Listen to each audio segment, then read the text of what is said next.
కష్టం వచ్చినా, సుఖం వచ్చినా, దుఃఖం వచ్చినా అది పరమాత్ముడుకు మనం సమర్పించి ముందుకెళ్ళాలి.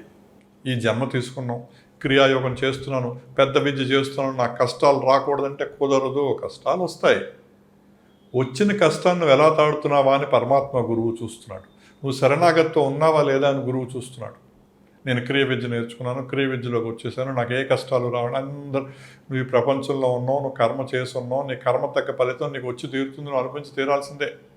కానీ క్రియలోకి వచ్చినప్పుడు ఏం జరుగుతుందిరా, గమ్మత్తు మ్యాజిక్ ఏం జరుగుతుందిరా అంటే, నువ్వు చేసేది ఎప్పుడైతే శరణాగతితోటి క్రియతోటి చేస్తున్నావో కష్టం అనేది తెలియకుండా కష్టాన్ని దాటి వెళ్ళిపోతాం. కష్టాన్ని తెలియకుండా కష్టాన్ని దాటి వెళ్ళిపోతాం. కానీ కష్టం రావడం మటుకు ఖాయం. కష్టం లేదని చెప్పదు, సమస్య లేదని చెప్పదు, బాధలు లేవని చెప్పను. ఈ ప్రపంచంలో మనం ఉన్నాం, అన్నీ సహజం. ఎప్పుడైతే శరణాగతితో ఉన్నాం మనం వాటిని అన్ని సహజ స్థితిలోనే తీసుకుని ముందుకెళ్ళిపోతాం. కాబట్టి మొట్టమొదటగా ప్రతి వాళ్ళు నేర్చుకోవలసింది శరణాగతి.